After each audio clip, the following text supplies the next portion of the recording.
и сам из эскадрильи Дуслар. Сегодня мы в гостях у главного судьи сибирского Сабантуя, у Гайнуддинова Гаяза Абзаласовича. Он также является кандидатом в мастера спорта по греко-римской борьбе. Также был в команде Водника по греко-римской борьбе. Вот. Так как у нас в этом году Сабантуй проводится онлайн, мы для вас решили организовать встречу с судьей, чтобы он рассказал нам об основных правилах борьбы, о том, с какого года борьба проводится в Новосибирске, и о его, может быть, прошлой деятельности, о прошлом опыте участвования в борьбе как участника, а не как судьи. Вот. İstəməsiz xeyirli dostlar, bəyram bilə sizni, qutlumun, sağlıq sizə, байлық и түземлік. Сабантуй начинается после посевной. И в этих сабантуях, в играх, проходят всяческие мероприятия. Вот. И дети участвуют, молодежь, взрослые. Вот. Проводится по всем видам спорта, вот, которые, как пожелают руководители этого сабантуя. Вот. И проводят по-всякому. И плавают, если есть возможность, и скачки устраивают, и бега, ну, всевозможные виды спорта. Вот. А у нас в Новосибирске борьба, это в любом сабантуе, в наших сабантуях, это татаро-башкирская сабантуй, борьба обязательная. И конные скачки. Вот. Борьба заканчивается весь сабантуй. Это издревле идет и у нас и так проходит. Вот. В борьбе у нас нету никаких весовых категорий. Вот. Раньше, ну, как боролись на земле. Вот. Выходили 50 килограмм парень, мужчина, на 150. И боролись, и 50-килограммовый выигрывал, и 150 выигрывал. Так что это вид борьбы, он, ну как, вот все виды борьбы, они почти что все одинаковые. Но у них там есть правила. Вот здесь правило: соперник соперника должен оторвать. И вот на поясницу привязывают, в общем, на правую руку привязывается кушак, называется. Ну, говорят, вот там веревка или ну, раньше был, значит, полотенце привязывали, пояс такой. Вот. И он должен, ну, по размерам, как сейчас вот говорят, 180-150 сантиметров длиной. Вот. А на левую руку и на поясницу накидывается каждому вот это полотенце. Вот. И встают борцы, встают спортсмены в крестовый захват. Как говорится, захват уже готовый, из-за него не надо бороться. Вот. Одной рукой ты, левой рукой держишь за полотенце, а правой у тебя там такая завязка сделана, что если ты ее распустишь, то она захвата уже не будет. И, короче, самое большое правило, да, ты должен соперника своего оторвать от ковра, от земли и бросить. Бросить через спину, броском бедро сделать, как говорится в сленге борцов, прогибом через спину, через голову. Вот. Бросок через грудь называется. Можешь его просто поднять, оторвать и как вот ребенка маленького положить на землю. Не обязательно тушировать. Вот. Туше это значит прикоснуть соперника лопатками к ковру, к земле. И здесь не обязательно. Вот на сабантуях не обязательно. Есть поясная борьба, там и считают баллы, и по баллам. А здесь, ну, он праздник. Вот. И бросок производится, не делается никаких запрещается делать подножки, подсечки. Вот заступ только можно. Заступил за ногу и поднял соперника на грудь и бросил. Вот. Его оторвать надо от земли. Самое главное оторвать. Но она отрывается, это же доли секунды. На это есть судья. Он должен смотреть. Не должны никаких, как говорится, неприличных приемов, не бодаться, не кусаться, как я обычно говорю, на ковре. На ковре самое главное это судья. Его должны слушаться не беспрекосновенно. Свистнул, начали работать только по свистку. И остановиться по свистку. Вот и вся борьба. Вроде как и легко, но не так-то легко оторвать человека от земли. Потому что он сопротивляется. Все же борются. Борьба это жизнь. А жизнь это борьба. Вот в этом и заключаются все виды спорта. Единоборства. В каком году в Новосибирске проходил первый сабантуй, где была борьба? А первый сабантуй здесь вот в Новосибирске, как я помню, он проходил 93-й, начал проходить, кажется. Вот. А в 94-м я уже участвовал. Вот. У меня старший сын в 93-м мимо проходил, а потом говорит, что так и так, папа, проводятся сабантуи какие-то. Значит, Может быть, тогда и раньше проводился? Нет, он раньше был. Вот. В аулах он был. В аулах и я сам участвовал в Колыванском районе Юртак-Балыки. Вот. И родственники рассказывали. Вот. И в Татарстане был. Ну, это тогда информация была очень плохая. Или ее вообще не было. Вот.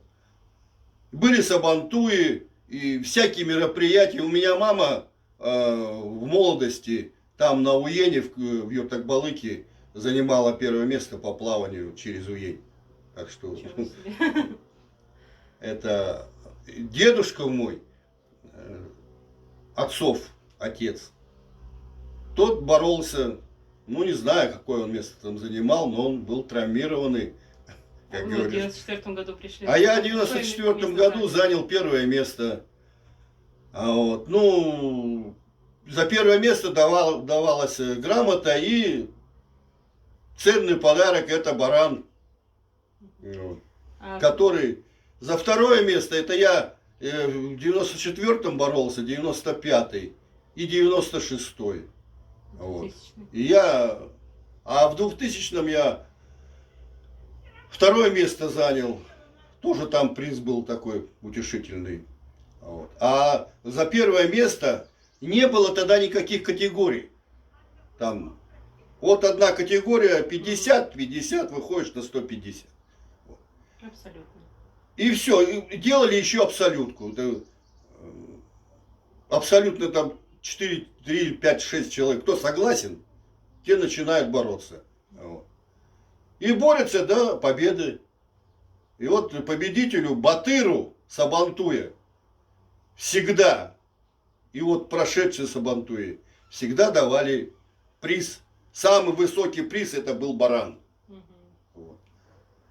Батыр подымал его на шею, сейчас на плечи. Народ. А сейчас народ, не разбаловали, побогаче стали.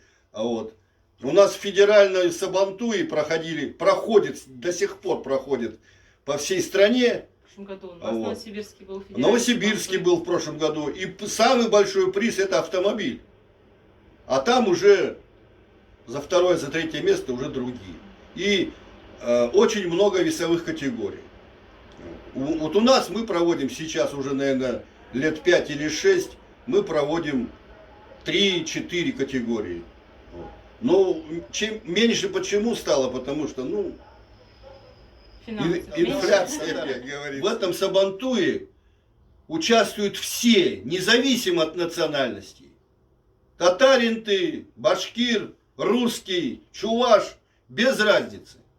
Вот наглядный пример, я имел, как говорится, возможность участвовать в Казани на семинарах.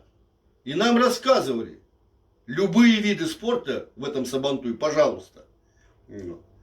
идут, как говорится, ну, изъяны всякие есть. Есть люди за одной партой сидели, с одной чашки кушали, а его на Сабантуй не пускают, потому что он там не живет. Да не может быть такого. Не должно быть. Не то, что не может. Оно есть. Но надо ставить на место. Вот. А этим портится, ну, все, сознание человека и мнение об этом празднике. Дружба между Вот. народами. И дружба между народом. Все. У нас то был Сабантуй просто, а сейчас Сабантуй собирает друзей. Все правильно. Многонациональным стал. У нас и армяне, и грузины, и все борются. И все участвуют во всех мероприятиях в Сабантуе. Никакого разговора даже не может быть. У нас были борцы, приезжали с Казани. Он дважды, Асхат, дважды занимал первое место. Ну, он здоровый мужик такой парень. Ну, а другие не смогли наших побороть. Так что милости просим на наш Сабантуй. А когда вы И стали сами- сами судьей, вы боролись в 94-м, А судьей я стал где-то в 2002 году, наверное, вот так вот. Короче, Как вам после сделали предложение? 2000-го, да, меня предложили стать судьей. Ну, я попробовал. Вот. Ну, до этого судьи были, ну, мягко сказать, в общем-то, я не знаю, были они борцами или не были. Вот. Но факт то, что они вели себя некрасиво. Ну, и я там, в общем-то, одному сказал, что ты больше не будешь судьей. Как вы оцениваете потенциал наших спортсменов, которые участвуют в Новосибирске в борьбе? А наши спортсмены, которые участвуют в нашей борьбе, молодцы ребята. Но вот есть замена, есть. Некоторые ребята, они просто, ну, вот типа, не то что стыдятся, а, ну, думают, это шутки какие-то. А это не шутки. Вот некоторые ребята участвовали у нас, им давали такие вот, они еще пацанами были. Они выросли, и их друзья стали олимпийскими чемпионами. Это Власов Роман. Он участвовал на Сабантуе? Он на Сабантуе не участвовал. Может быть, и участвовал, я не могу сказать. Но его друг, он, в общем-то, татарин, он закончил институт физкультурный в Омске. Вот. Я фамилию уже его забыл. Вот. Ну и вот он вроде как это жмется. Отец у него приходит всегда на Сабантуй. Я вижу и отца, и маму, а его не вижу. Он вроде как это стесняется. А тут никакого стеснения нет. Наоборот, надо показать, что А вот у нас есть ребята. из тех, кто борется, что о них можете сказать? Ну, те, которые борются у нас, Почему мы Асхату все время проигрываем из Казани? ну, Асхату вот дважды проиграли. Ну, во-первых, он физически сильный, и у него вес очень 140 большой. где-то килограмм. Да, у него. килограмм 140. А наши спортсмены где-то Вот. А наши 70-80. не такие. А вот. 80-70 килограммов. Вот. Но у нас вот есть братья Галиевы такие. Очень хорошие ребята. Но вот Мансура, его, как говорится, Травма. травмы мучают. У него колени, операции делали в Германии. А борются очень хорошо. И они, Мансур, он у нас вообще третий в России. В Казани он выиграл 3-е место. Это 2 года тому назад. Вот, или 3. Вот в Красноярске он занял 2-е место. Федеральный Сабантуй был. Вот. Ну, там 1-е место занял, тут я того парня имя забыл. Вот. Он очень сильный. Вот я отвлекусь немного к борьбе. Вот этот кушак, за него не только держаться ведь надо. Им работают. Да? Да. Так Переживают. сдавит его. И, во-первых, он должен на пояснице быть, и расстояние 15-20 сантиметров между кулаками. А если его больше расстояние, тебе самому неудобно. Как ты его... Его замок нельзя взять, хороший замок это. Только вот именно что сила, ловкость должна быть. Придавить его, сдавить так, что вот тот человек, он, кажется, с Чувашии был, парень, он физически до того сильный. Вот я у ребят спрашивал, он как будто клещами сдавливает туловище, как глаза на лоб вылазят. А так вроде бы не видать, что вот ходит, бегает. Это надо попробовать все это. Не так что не узнаешь. Да, попробовать надо, и приглашаю вас всех на Сабантуй. Ну, в этом году не получается у нас ничего, видите, такое несчастье у нас, считаю. Всероссийское, всемирное. Да. Вот. Все спортсмены, все, как говорится, загнаны в комнату, и вот я только что выключил. Смотрю, и единоборство, и все выступают, и чемпионы мира, и Олимпийских игр, и всяческие, и иностранные. Ну, жизнь дороже, чем борьба. Все эти соревнования. Все, люди в закрытых помещениях, и посмотришь, в однокомнатной, в комнате, вот так как челнок, чемпион мира бегает. Вот девушку показывает. Это, ну, надо быть больным этим делом. Так же, как и я. А что скажете про наши районы? Даже в районах тоже проходит? А вот в районах у нас проходит Сабантуи. Как там? Вот. Ну, как сказать? Какой лучший район, где больше всего спортсменов? В некоторых районах, я могу сказать, даже и не знают, что это такое. Представления не имеют. Вот я был в Сдвинском районе. Они глаза вылупили и не понимают. Ну, татары. Ну, пускай там у нас сибирские татары есть и барабинские. Но все равно папа-то, дедушка-то говорил, значит, они не говорили им. Они не знают этот вид борьбы. В Чановский район приехали, Малый Тибис. Там начал физкультурник какую-то ерунду, какую-то веревку, круги какие-то делать. Я говорю, вы что, больные что ли? Но мне потом сказали руководители, тебя, говорит, привезли сюда в гости, ты сиди, молчи. Ну, я сел, да и молчал. Вот этот человек, который у меня сейчас берет интервью, она сама бегала и говорила, что они неправильно делают. А я взял и рукой махнул. Было? Всякое было. Вот. Мне очень понравилось в Кыштовке. Там относятся к этому не то что к борьбе, а ко всем видам спорта. Мне там скачки очень понравились. Народ, все подворья сельскохозяйственные, все, и русские, и немцы, и чуваши, все участвуют. И в других, вот в Усть-Орах, Юрт-Орах, вот, то же самое. Приходят все, и скачки там проходят, и соревнования всевозможные. И торгуют там, пожалуйста, и покушать все. Все есть, все. Все радуются этому. Во-первых, весна все оживает.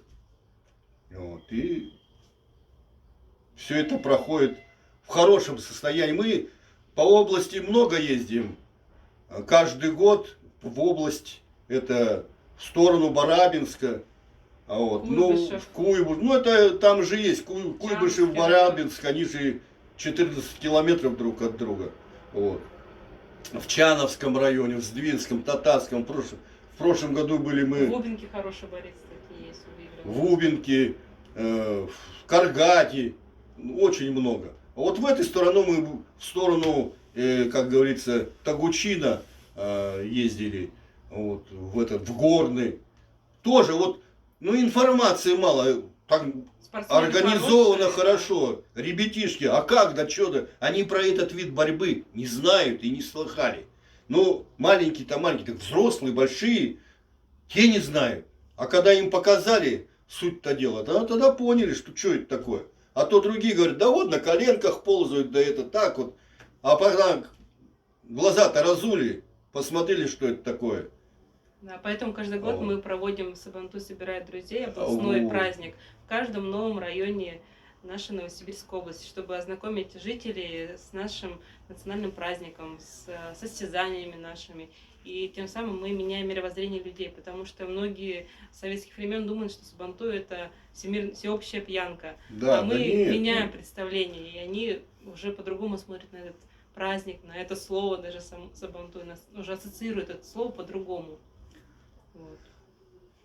Давайте отвлечемся от Сабантуя и поговорим о вас. Да?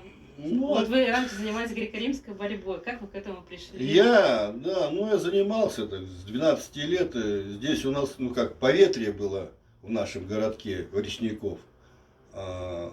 Занимались сперва в Речпорту, там спортзал нашли энтузиасты. Вот. А потом в речном училище на Коммунистической в старом, там спортзал был. Потом в речном училище, в клуб Попова арендовывали, в Спартаке арендовывали время там для борцов. Вот. И потом в речном училище, сейчас он Довженко называется, как колледж что ли, вот, колледж. Там было у нас, как говорится, вот, ну, база, да, вот. И в рэп-флота тоже там борцы очень хорошие были ребята. Вот. И вот в Новосибирске мы это занимались. Вот.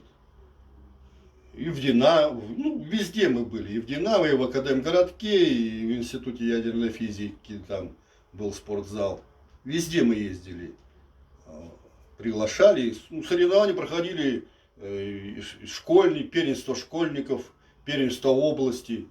Так что... До скольки лет вы профессионально занимались борьбой? Ну, я с 12 лет, а профессионально я где-то, ну, я немного там, где-то, наверное, с 16 лет, наверное, и до армии. А в армии я уже ушел, служил в Сибирском военном округе. Вот. Ну, короче, в армию-то я попал, мог бы я и здесь остаться, в Новосибирске, но я проездил, был на сборах в Туапсе, вот, и приехал, а место уже занято.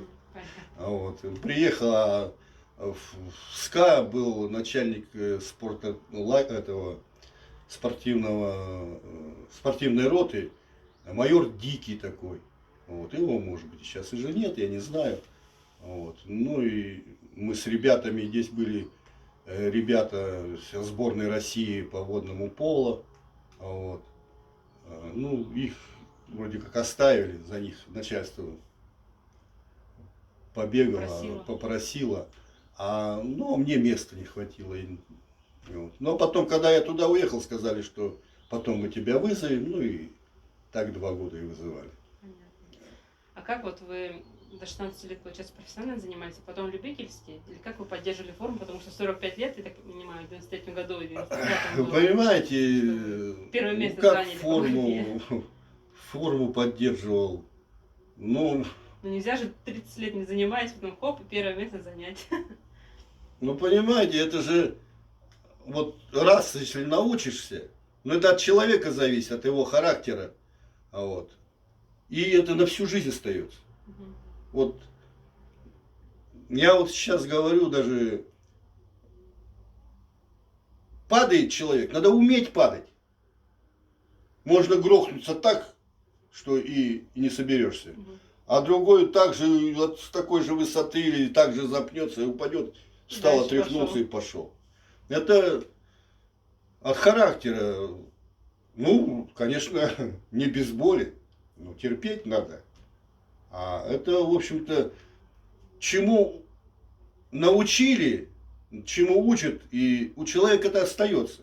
Он даже и некоторые вещи делает машинально, он даже не чувствует, как это он это сделал. А вот так вот. Вот и продолжайте. До глубокой старости вот это остается. Вот некоторых стариков посмотришь, он такой выверт сделает, ну откуда вот? Начнешь с ним разговаривать. А он когда-то, 50 лет тому назад, когда таких, как я, меня и не было. Он или гимнастом был, или футболистом был, или еще кем-нибудь. Это и встречались и у нас на работе, у нас были такие Ну не подумаешь на этого человека, он там как щепка худой, а он оказывается штангист. Эти глазам своим не веришь. А вот такое бывает. И было это. И будет. Есть такие люди, что не подумаешь, что от него-то что-то такое можно, какую-то прыть увидать или услышать. А вот это получается. Первое мнение всегда обманчиво. Да, да, Пока да. не знаешь человека, не знаешь в реальности, кто он есть. А вот когда вы занимались греко-римской борьбой, вы тогда знали о борьбе Крэш? Вот когда я занимался, я до этого говорил, что информации не было, про борьбу Крэш не было. Ну, родители, дедушка мой говорили про это, ну как-то, знаете, ну боком вроде бы. Я вот, допустим, начал заниматься, дедушка мне потом говорит, ну я тоже занимался, вот боролся. Крэш это, крэш, слово крэш, это борьба. Угу. Крэш. Вот. Его можно еще перевести так. Говорят еще крэш, куреш. Куреш, куреш это видение. Курдем. Что это такое слово? Это по-татарски курдем увидел. Видел. Вот. Курям. Курям это вижу. Вот с этого, может быть, оно и получается, вот встречаются два человека. И вот эта встреча называется куряш. Куреш. Вот. И, в общем-то, старые люди приветствовали, что человек борется, сильные люди. Вот. А то, что вот это вот, ну, борются там в Казахстане, в Татарстане, борются, вот, а оказывается совсем другое. Вот. И виды борьбы разные во всех национальностях. Вот. Ну, есть что-то схожее. А схожие, да, да. В основном все виды единоборства, они схожи. Что вольное, что дзюдо. Вот броски смотришь, вот, ну, я вот иногда смотрю, и у меня в семье, так это, я бум, глазом смотрят на меня, как на придурка. Ну, типа того, что ты, что ты понимаешь, что ты же боролся, то совсем другой. А одно и то же, одно и то же. Только одни люди с кушаком, другие в кимоно, третьи, они же в костюмах, вот захваты. А там тоже захватиться-то не очень-то просто, чтобы, ну, как борются они за то, чтобы захватить. А тут уже вроде как захват, в захвате, а ты попробуй, брось его. Как будто он бум и упал. Нет. Он может упасть так, что и ты под низом окажешься. Так что виды борьбы разные, но схожие. Ну, ясно. Давайте подведем итог и пожелаем нашим А зрителям... итог, я говорю, что на будущий год Всевышний, если нам разрешит, придем на Сабантуй, поборемся, посоревнуемся и покажем свою удаль и смелость. И самое главное, чтобы было здоровье. А остальное все прилипнет. Спасибо вам большое, что уделили время, рассказали нашим зрителям о этом виде борьбы, о нашем национальном празднике. Вот. Желаю вам здоровья. Постараемся. Болеть, в следующем году встретиться на Майдане. Спасибо. Спасибо вам.